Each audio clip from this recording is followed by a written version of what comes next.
There will be time at the end to ask questions. You can either unmute yourself and ask those questions, or you can submit them in the chat box. Lastly, at the end of today's presentation, we will ask that you complete a survey. So if you could take a minute to do that, we'd appreciate it. Monique will submit that in the chat box. Okay, with that, I'm going to get started and introduce you to our panelists, or not panelists, presenters today. First, Jeremy Corbett, Business Intelligence Manager for Jackson's. After earning a BBA in management from Texas AMA and an MBA in finance from New York Institute of Technology, Jeremy's career in IT started on the support desk of a software company over 15 years ago. Since then, Jeremy's career has seen many evolutions. He's held roles with multiple companies in business analyst, project management, software implementation, as well as new application research and development. With 7+ years of IT accomplishments at Jackson's, Jeremy has been a driving force in how their company thinks about IT project management and reporting. In his current role, he now focuses on leadership, overseeing a team of business intelligence developers and HRIS analysts. In addition, I want to introduce you to Kristen Sword, project manager and business analyst at Jackson's. Kristen focuses primarily on rolling out new programs for the food stores. Currently, she is leading the rollout of delivery services and e-commerce experiences for Jackson's. She was born and raised here in Idaho and a former student athlete at Boise State. So with that, I'll let the both of you have the floor. Thank you, Laura. So I'll go ahead and get started. And Kristen is here to assist me with the presentation and also with the Q&A. So in terms of Jackson Food Stores, we wanted to do this presentation with Boise State to essentially reintroduce Jackson Food Stores to the students at Boise State as a viable career path once you graduate. And the reason we chose to bring this presentation around careers in IT is as Jackson's continues to grow, we have a lot of needs for different employees within our organization. And so we want to showcase some of those different career paths you can take within our Jackson's organization, and then also in IT in general. So the first thing we want to do is really just introduce you again to Jackson's. You may know Jackson's by only one of our 7 brands, Jackson Food Stores, which is the convenience store business, but we're actually a multi-billion-dollar organization based in Meridian, Idaho, and you probably really don't know us at all. So Jackson's is actually a large organization, and we have 3,800 employees serving customers in 8 states across 7 different lines of business. Our primary business is convenience stores. So Jackson Food Stores is our primary line of business, and we have 270 of those convenience stores located basically in every town between Phoenix and Seattle. In addition to that, we have another company called Jackson Energy, and Jackson Energy is a fuel distribution company. So basically what they do is they sell and deliver gasoline from a terminal location to convenience stores. And in addition to our 270 locations, Jackson Energy services another 1,000 customers. That line of business grew by 25% last year with one acquisition that we had, and we continue to grow at an incredible pace, usually on average between 10 and 20% per year, which is generating the need for more personnel on our staff.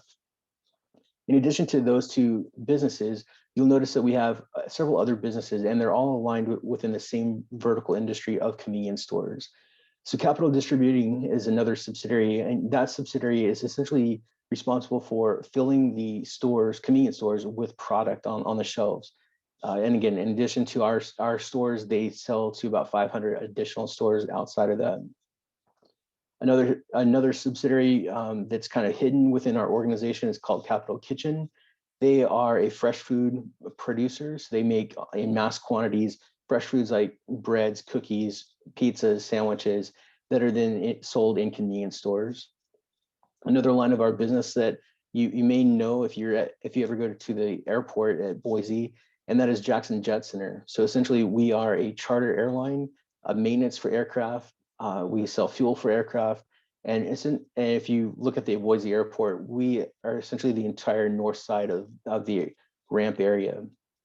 And our last line of business, or our last major business, is something some of you may be familiar with the rebranding of Taco Bell Arena to Extra Mile Arena, and that is the Extra Mile brand. So Extra Mile is actually a franchisor of convenience stores, and we now operate or help manage over 1,000 plus convenience stores in the 6 Western states we operate in. So again, Jackson's is not just the convenience stores you see throughout the Treasure Valley. It's actually a much larger organization aligned within the convenience store vertical industry. Within Jackson's, we have multiple departments, and so we want to introduce you to the Jackson's IT department. In order to introduce you to the Jackson's IT department, it's important to know what we do in IT for this large organization. So IT is actually a shared resource across all lines of business. You may be familiar with some business models where accounting will sit within one part of a business or one subsidiary, or multiple subsidiaries might have their own accounting department. And that is kind of true at Jackson's, but in reference to IT actually works for all lines of business. So it creates a very really nice dynamic, because it provides a lot of different projects that we in the IT group get to work on. Our IT department is actually comprised of 7 subgroups of individuals. So these subgroups are subgroups within our IT department are grounded by our guiding principles. So these guiding principles basically help us determine how we operate and how we focus on the projects and tasks and resources that come to us or throughout the normal day. And finally, we have an IT leadership team, and the IT leadership team is tasked with designing the environment that each one of these 7 groups operate within. So our guiding principles start with our pillars of success, and our pillars of success are designed as more of a roadmap to determine the course of action we want to take as an IT group. So our pillars of success are centered around people, customers, and company. And on the people front, we as a leadership team and as an IT department, we are changing how we operate by recruiting people strategically to fit within our organization with the people we already have. The people that we bring on, we are developing with solid career paths, training, and retention programs. And we are also encouraging, acknowledging, and rewarding accountability, transparency, and excellence. So we want to make sure the people that we bring on are strong people. They can be developed further than where they start their career with Jackson's. And finally, we want to basically acknowledge everything that they do that is great and helps us out. In terms of our customer, our focus is on our customers. So when you hear the word customer, sometimes you think of retail and the customer actually being the person that pays you money. In our case, IT, that's not the case for us, because we're a department within an organization. Our customers are actually the other departments that make up or comprise the Jackson companies. So from the customer perspective, the IT leadership team, the IT department is advocating for our customers. So we want to make sure that we understand what the customers are asking for from their perspective and do the right thing and not just try to be right. So for us, that means we want to fully understand the request before we start working on it, in order to make sure we have the right resources aligned for the request that's coming down the pipeline. And then finally, our pillar of success for company is we are there to support and promote our company's growth. So we do this by having thoughtful, deliberate leadership, and we model and demonstrate the excellence that we want from our employees in the IT group. And finally, the last part of this is when we start something, we want to finish it, meaning finish the race and reach our goals. We are all committed to making sure that Jackson's tomorrow is better than it was today. So that is backed up by our core values in the IT department. And this basically forms the foundation for guiding our work and how we conduct ourselves with interactions between ourselves and the IT department and then other parts of our organization. So from an individual point of view, we want to always make sure we take responsibility and ownership.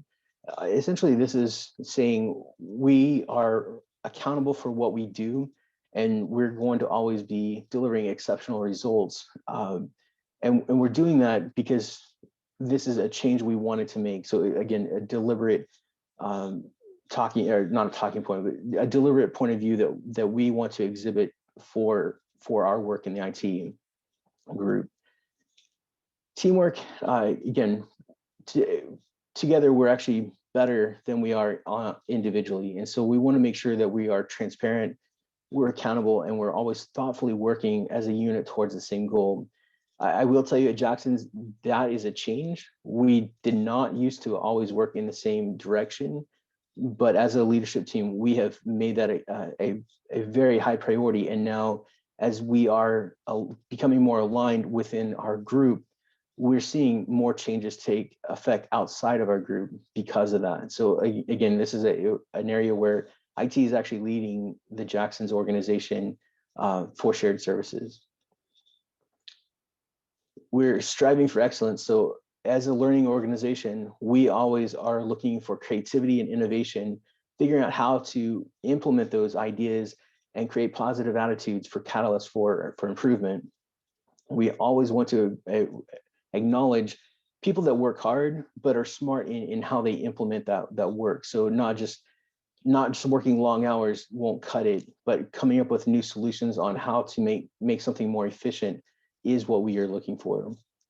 And then finally, as our pillars of success and our part of our guiding principles, we want to encourage everyone to come up with ideas and creativity, because again, everyone has slightly different experiences, and we don't want to judge any new ideas. We want to test all those ideas out that people bring to us.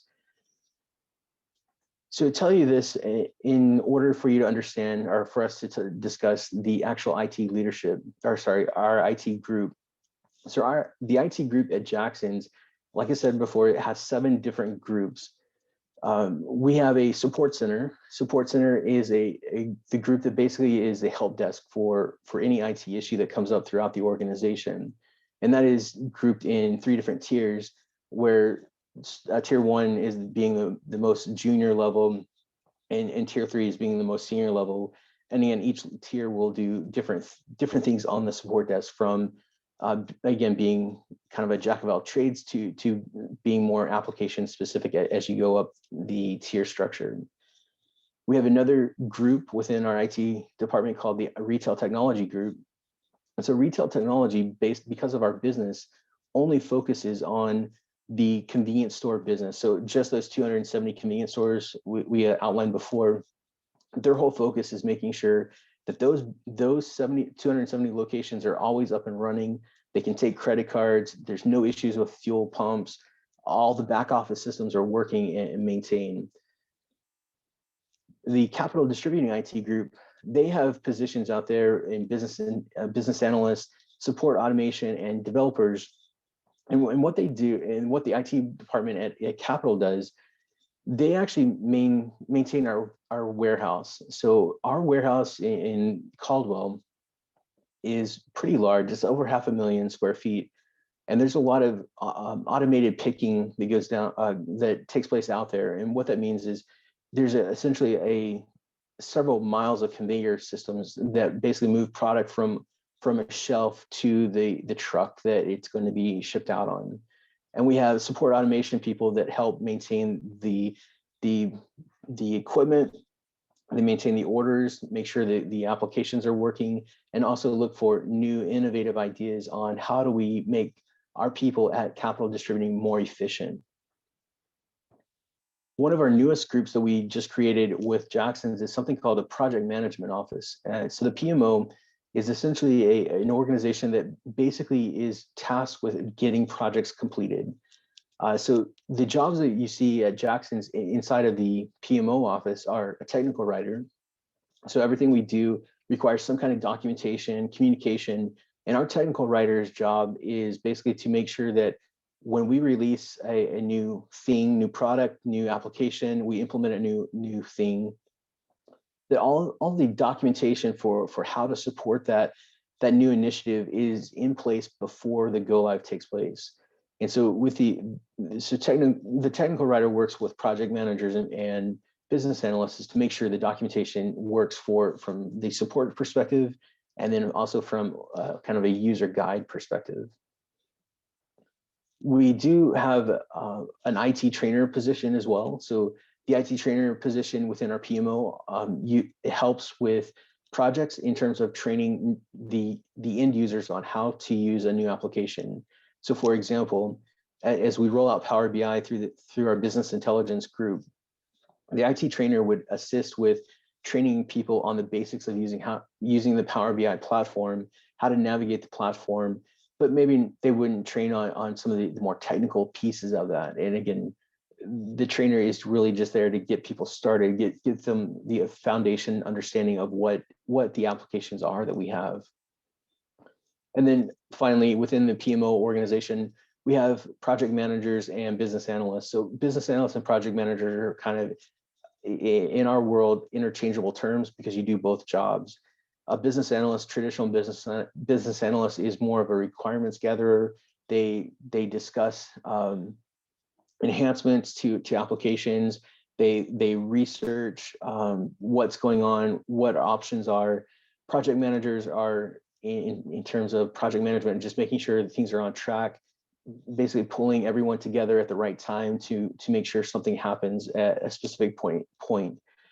And for us, project managers and business analysts will fall under our PMO organization using our standard technology, our methodology for rolling out projects.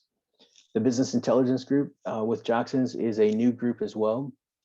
We are tasked with creating and migrating reports from old SSRS reports or HTML reporting into the BI or Power BI infrastructure. And then also the other group that falls under me is HRIS analysts. HRIS analysts are a subset of business analysts, and basically what they do is they focus strictly on a application called Ceridian Dayforce, and that is our human capital management application. In another group within the IT is the infrastructure group. They include developers, your more traditional traditional development, cybersecurity, and network engineers. This group is tasked with multiple different things within our Jackson's organization. So they actually monitor our networks for any issues.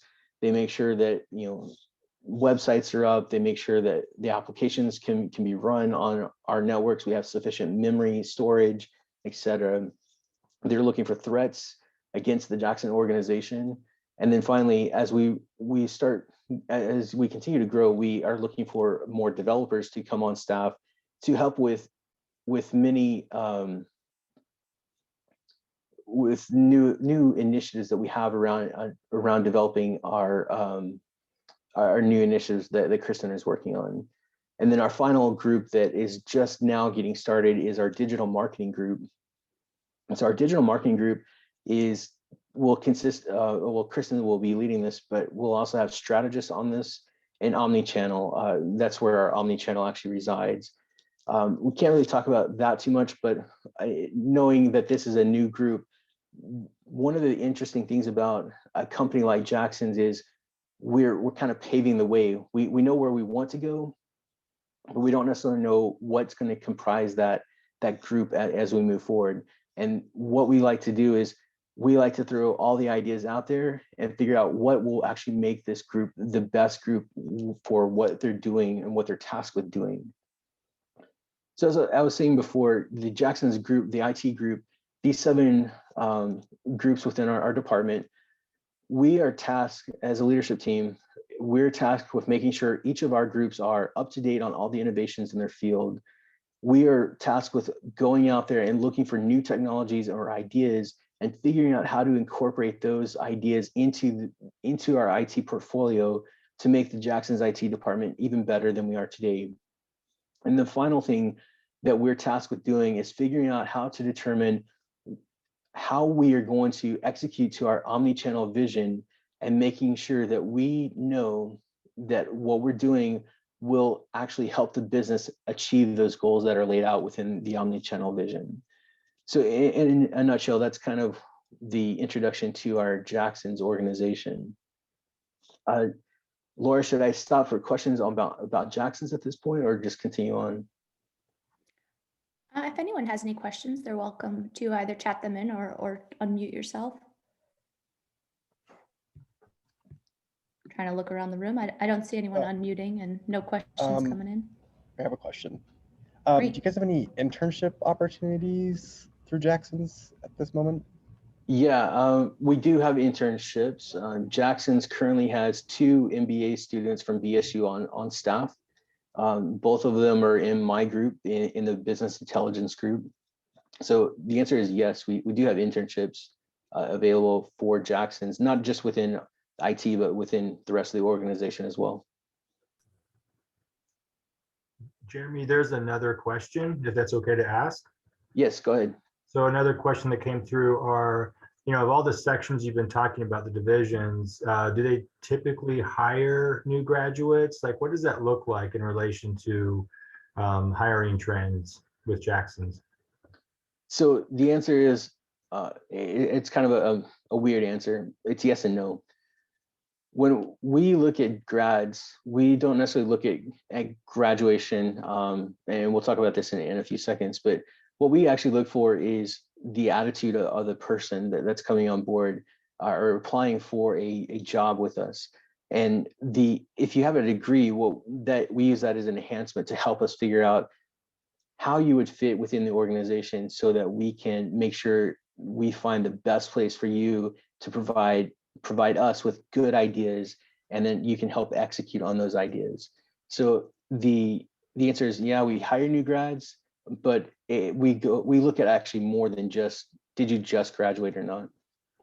Okay, thank you. And this next question may be possibly a good segue into this next portion of your presentation. But the next question was, what kind of experience do you guys look for in positions like a business analyst? Yes, this is a good segue. So I think it's Alex that asked the question. I will come back to this when we finish the next part of the presentation, because I think there's probably more context that is needed to answer it. So we'll go ahead and move on to exploring careers in just IT.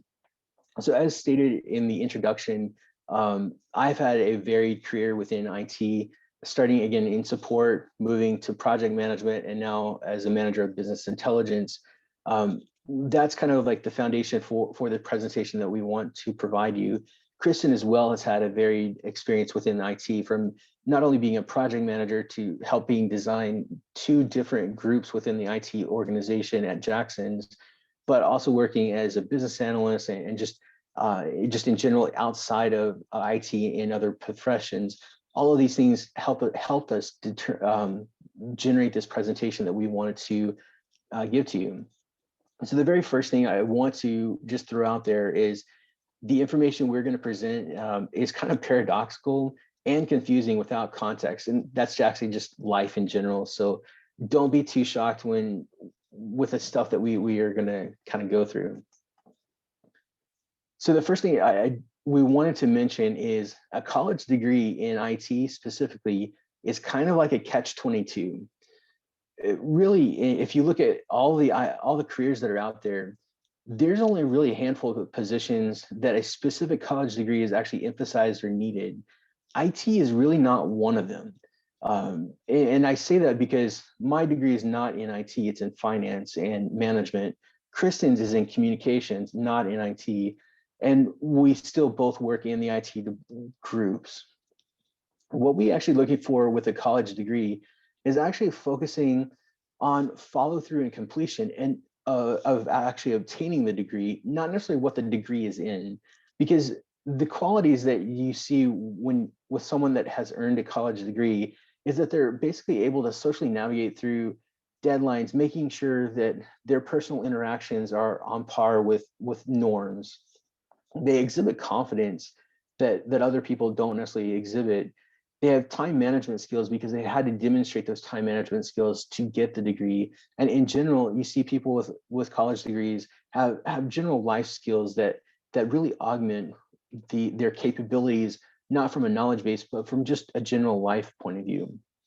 So we wanted to emphasize that while having a college degree is great, it's not necessarily, the importance is not necessarily on what the degree is in. So again, that's definitely a catch-22 within the degree with regards to a college degree.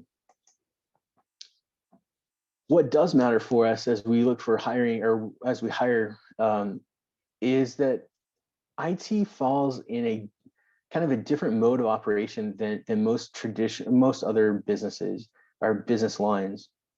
So under IT, you'll find that we're more of a traditional apprenticeship type career pathway, where you'll see experience and certifications are highly valued, not necessarily more than a college degree, but they're really put a lot of emphasis on, depending on which section of IT you go into. And we'll talk about the different sections in just a second. And again, one of the reasons that we want to emphasize that college degrees are important is, again, you'll pick different classes to take throughout college, and it's really the skills and courses that you pick up along the way in pursuit of your degree that's really valuable to organizations. So you're going to have different combinations of classes that actually will seem very odd to a lot of people. So for example, I put here negotiation, calculus, and marketing. So I actually put that because those are classes I took as part of my degree program. But several other people that I have met along the way have taken similar classes, and they have a career now as an HRIS analyst. So again, part of that subset of the business analyst world. So on the surface, that combination of classes looks very unusual. However, the skills you get from taking that combination of classes will help you become a more formidable person when you're presenting your ideas, because you're having to not only figure out how to present an idea, but you have to take the things you learn in calculus, such as how to doing comparisons, how to work with data. You have to negotiate with people in terms of prioritization of projects. You have to then figure out how best to persuade people using marketing skills. So it's really the combination of the classes you've taken throughout your course of study that actually makes you valuable to an organization that's hiring. And when you figure out how to apply those skills that you learn throughout the pursuit of your college degree, that's actually what makes you the person we want to talk to for a job, and again, any job within the IT profession. Jeremy, I had a quick question. Yes. So when you kind of started that with referring to certifications and experience, is that something, because I get this question a lot with students who may potentially be worried that, oh, I have to do extra certifications and I have to have relevant experience on top of getting my degree. Are you referring to what typically happens once you begin a career in IT, and that experience kind of is part of the training and part of a lot of times what will happen after the college degree? Or is there, I guess, an expectation that there's some certifications and experience that they bring as an applicant out of school? Does that make sense? Yeah, so the answer is it depends on the role you're actually going for. So there are some roles that you can earn certifications along your way in terms of becoming, getting your college degree. So a lot of, for example, I know here in Texas, there's like network certification programs that you can do as part of your high school degree. And then you can also take, again, additional network certifications and Cisco certifications, things like that can be incorporated into your normal learning. So that is part of it. If you have those coming out of college, that's great.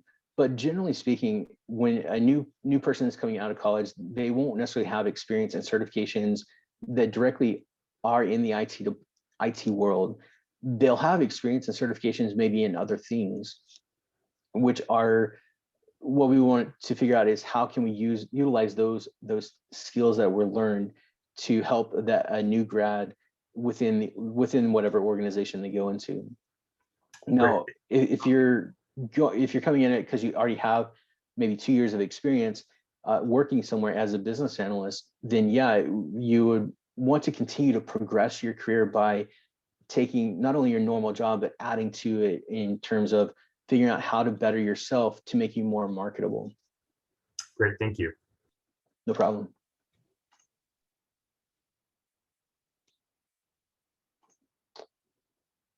Let's see. Yes. So when we talk about IT careers, one of the things that Kristen and I definitely wanted to make sure people are aware of, there's not one IT career. There's actually 2,000 plus job descriptions within the IT sphere of things. And what you'll find throughout the IT organizations or IT departments, you have to actually fall within a specialization. And again, specialization within the IT industry is very common, and it's actually necessary because of the vastness of the jobs available, and then the subsection of other things that fall in the IT world.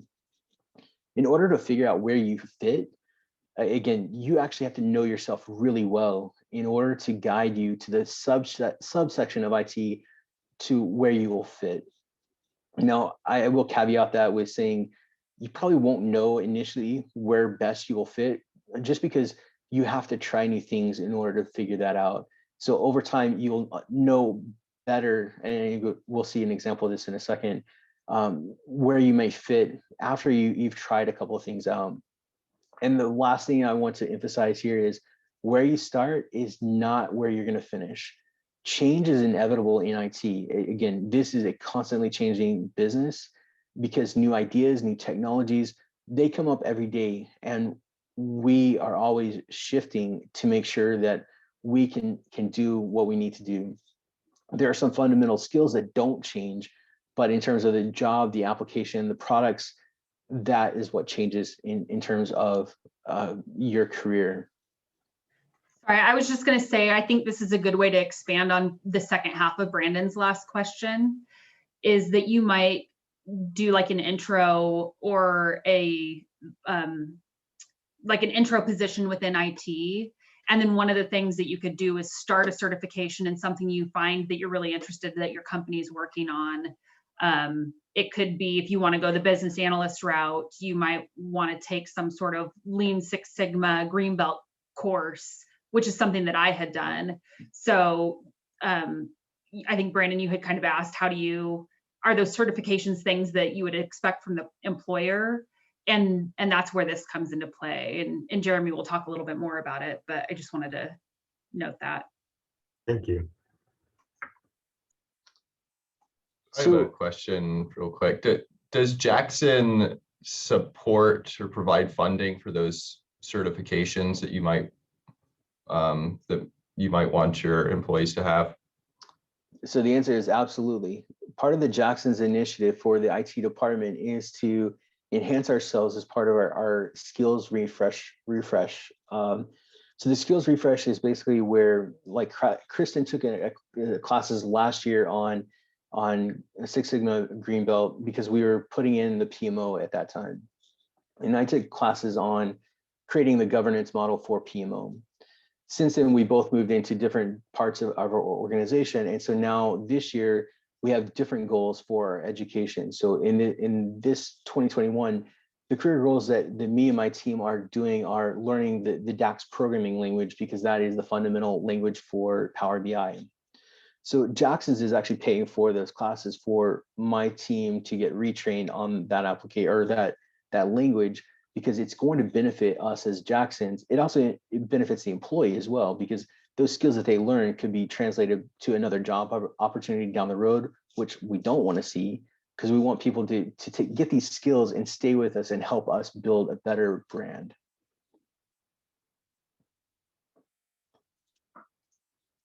So when you're approaching careers within IT, we have some bullet points that we wanted to outline and say, you just need to know these things going into figuring out what career you would fit into. And that is Career paths are not straight lines. You're going to be jumping around in various career paths, and there will be some backtracking along the way. So again, you may become a senior level person at one point, but you decide to jump to a different career path, and that makes you a junior level person. Just understand that's the way IT works. IT really works as a bottom-up approach in terms of you almost always start at the bottom of a group, and you have to prove yourself for advancement to the higher levels of the organization.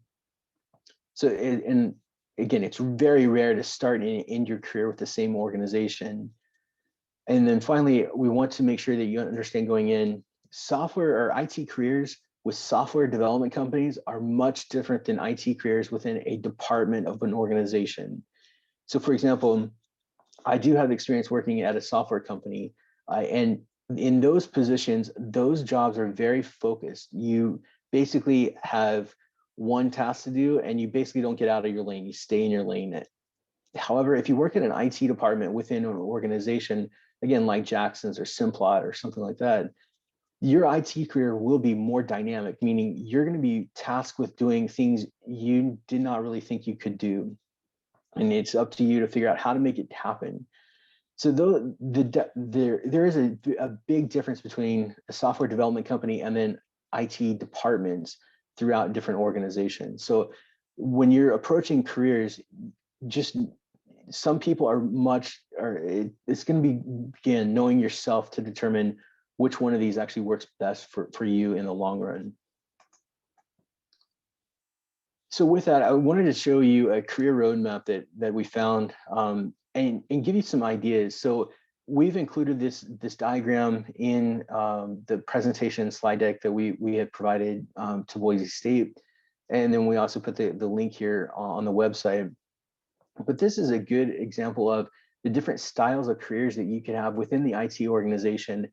So just in general, over on the left-hand side would be your early career, your kind of entry-level positions within the IT department. And as you scroll or go to the right-hand side of the screen, that's where you get into your upper level or senior level management positions within IT. So that would be like the CIO or CTO of an organization. Within the various types of jobs that you have out there, you may have a development track, you may have a DevOps track, you may have a management track. But in general, the tracks themselves just kind of give you an idea of what titles go into within that career. So again, there's just a lot there, and I don't think I could explain it properly. But I do want to give you some examples of career paths not being straight lines. And again, I'll kind of use my own personal example where I started in support, and then I jumped over to project management, and now I'm in management. Other people within our organization or in other organizations, they have started as a help desk technician. They then became a database developer, and then they ended their career as a project manager because they liked working on the projects. There's other people that start off as developers. So they become a developer because they like coding, but once they start working for a software development company, they don't like coding within the organization.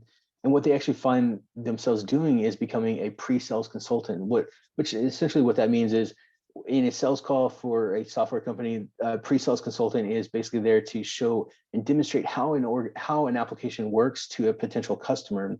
And because your development background, you can explain the more technical pieces of the application to a prospective CTO, CIO. And again, you speak the same language, and that makes you a valuable a valuable person to the organization. So again, when I say jumping around is standard, it is very standard within IT. Any questions so far?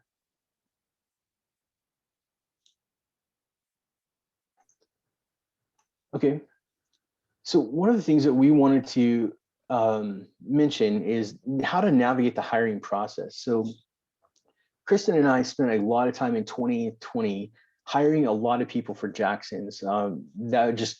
It wasn't our job to begin with, but it's a role we took on because of the need for additional resources, additional personnel to join our team that were quality people. And so one of the things that we learned through this process is just how to navigate the hiring process from the hiring side, because we both have experience on being the interviewee side or the job seeker side. So based on this process, these tips that we're going to go through, these are the tips that we found were common, or these were the common elements for any of the people we actually ended up hiring, because they just seemed, and they have worked out to be quality people. So first thing we want to mention is compensation. Compensation is not just base pay.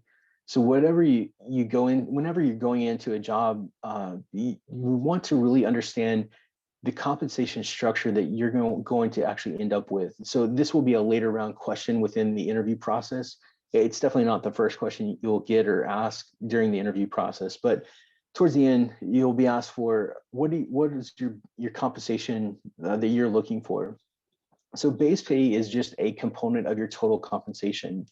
There are other compensation pieces that maybe as a new graduate, new person entering a workforce, you may not actually know about. So some of those would be bonuses. So companies will have bonus structures like profit sharing or Christmas bonuses or something like that. You will get paid time off, or potentially get paid time off. You may have contribution matching, which is like 401k matching, or if your employer has an HSA or FSA, they may contribute money to that for you. You may have standard benefits, and then also your merit cycles. So every 90 day, it could be 90 days for a new hire, it could be every annual increase. But most of the time, companies offer a merit cycle increase for your base compensation. Bonuses, again, are typically a percentage of your base compensation, and then matching is just free money.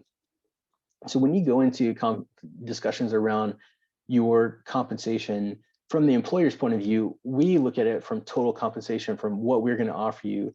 So while it may seem like the base pay might be low, it's actually not low when you factor in all of the other components that make up total compensation from the employer's point of view. So again, just realize that when numbers come out in the discussion for compensation, your base pay is not the only number that's going in, factoring into that decision or that offer that's coming out. When you're going through the hiring process, one of the things that you definitely want to understand is the job description that has been posted and kind of what the expectations are of that job that you're applying for. We have found some people don't necessarily understand the job description and what's being expected of the person that is going to be filling in that role. So definitely understand what the request is for the person to come in and help the organization. Over time, when you're with a company long enough, you'll have to go through a performance review cycle. And one of the things you should definitely know going into that your first performance review, it's actually a balance between humility and confidence. You don't want to be too humble, and you don't want to be too confident. Both extremes are bad. You want to be somewhere in the middle. You want to make sure that you're providing value and the company is providing value back to you. During the interview process, make sure you are engaged with the interviewers. So for example, at Jackson's, we actually have a multi-round interview process where you initially meet with a hiring manager, and then you meet with a team of people. So the team of people would be not only people from the IT group you're going to be hiring or you're interviewing for, but it will also consist of people from the leadership team from other groups. And it's that combination that we use to determine if that person would fit within our organization. So some of the things that we look for is, ask questions. Make sure you understand what the organization is, who they are, and ask questions about what you may be doing for the organization, or how you can help the organization.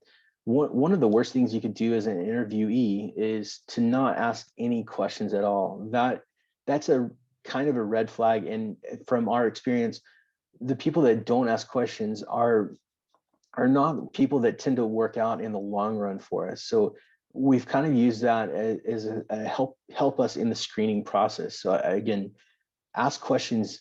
And then finally, always engage with everyone along the way. So when we do group interviews, everyone introduces themselves. Make sure when you ask questions, you're taking those questions and asking them directly to one of the people or panelists in the interview. Your goal in the interview process is to be memorable, because that's what helps stand out the week after the interview takes place, to make sure that we as the people that interviewed you know you and know that you'll be a good fit for us.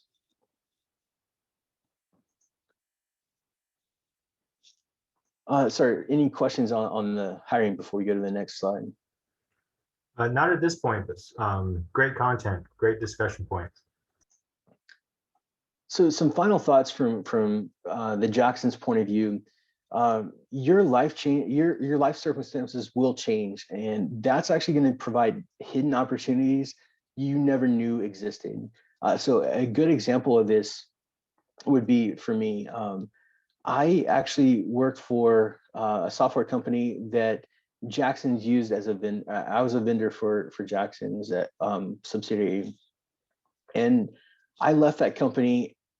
And I was away for 6 years, and out of the blue, the CIO at Jackson's called me and asked me to come work for her. And so I did.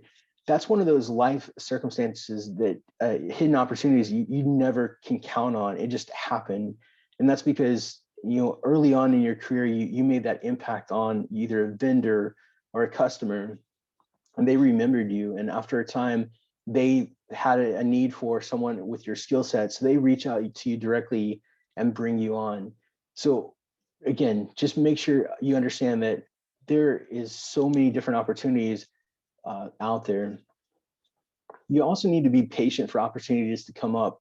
And if it's a right opportunity, you need to take action. We want to emphasize that no matter what, you just can't avoid this, but unknowingly, you're going to develop a reputation.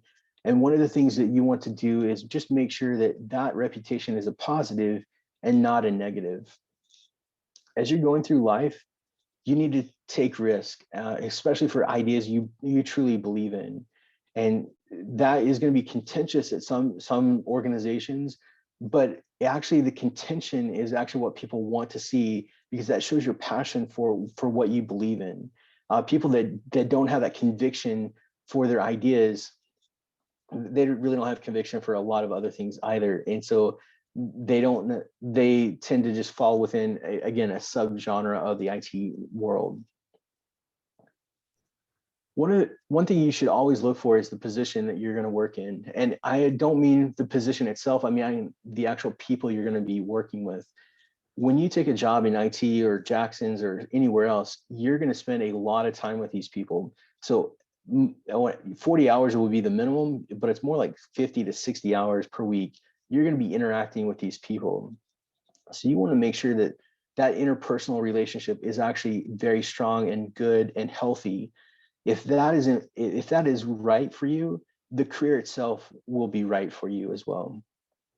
And so you're going to spend a lot of time doing this thing.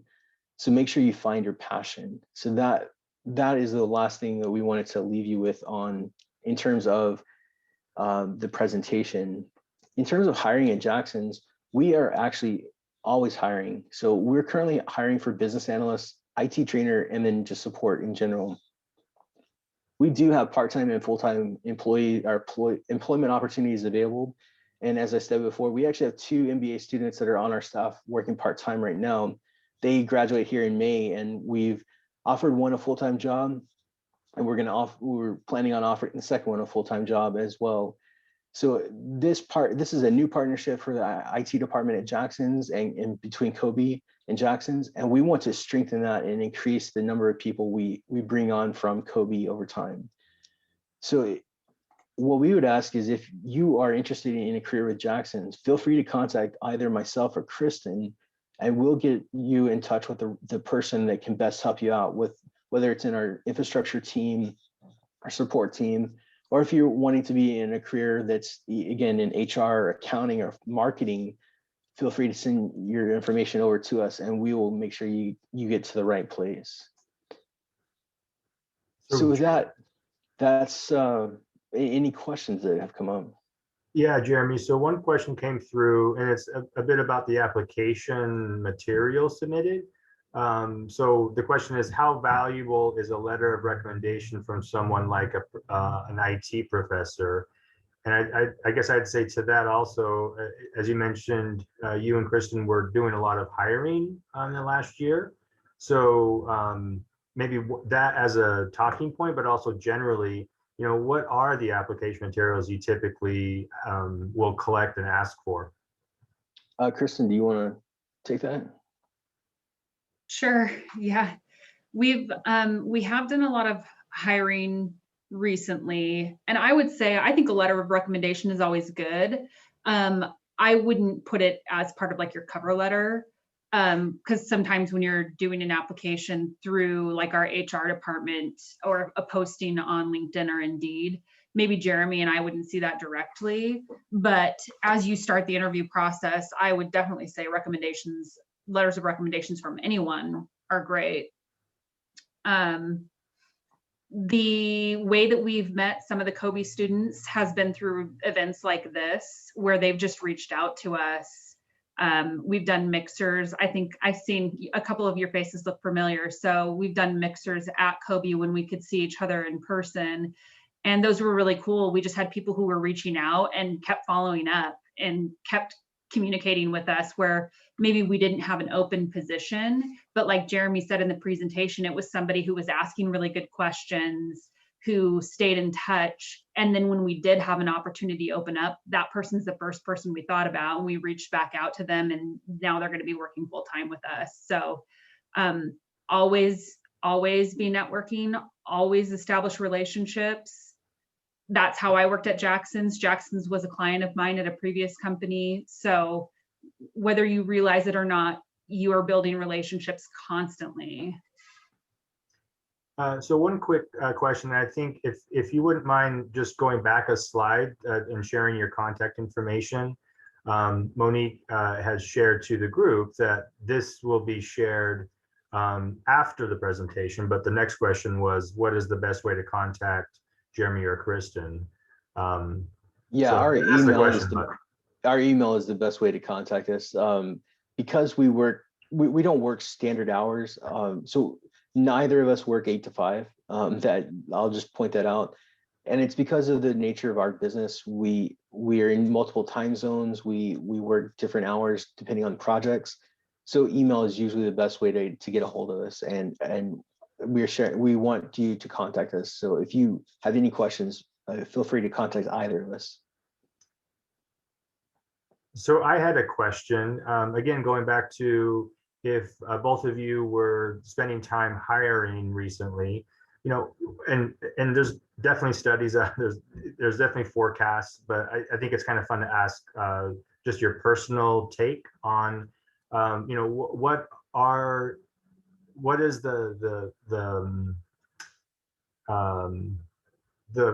what is your take on the industry as relating to so either IT, like really generically, or the businesses that Jackson's is in, what is your take on, this year and next year as far as just, opportunities, not just in jobs, but that might be a starting point? So this one is a tough one to answer because it requires a little bit of things that are outside of our control. So what I mean by that is, in the IT department of an organization, you are there as a support role to enhance the business as it moves on. So what that means to us at Jackson's is we are executing to an omni-channel strategy. So this strategy was just developed in this last quarter of 2021, and that is going to entail Jackson's growing into new businesses we never thought we were going to be in.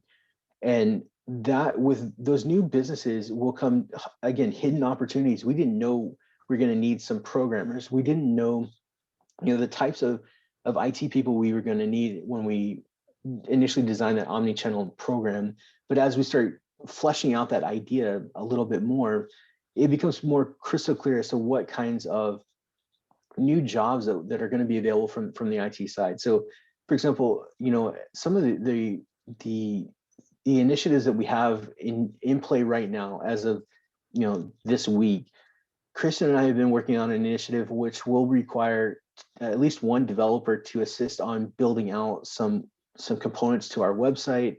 Again, this was not something we had in previous years ever thought we were going to do, but because of our omni-channel strategy, it became a requirement that we needed developers on staff instead of just augmenting with a third-party company to do that work.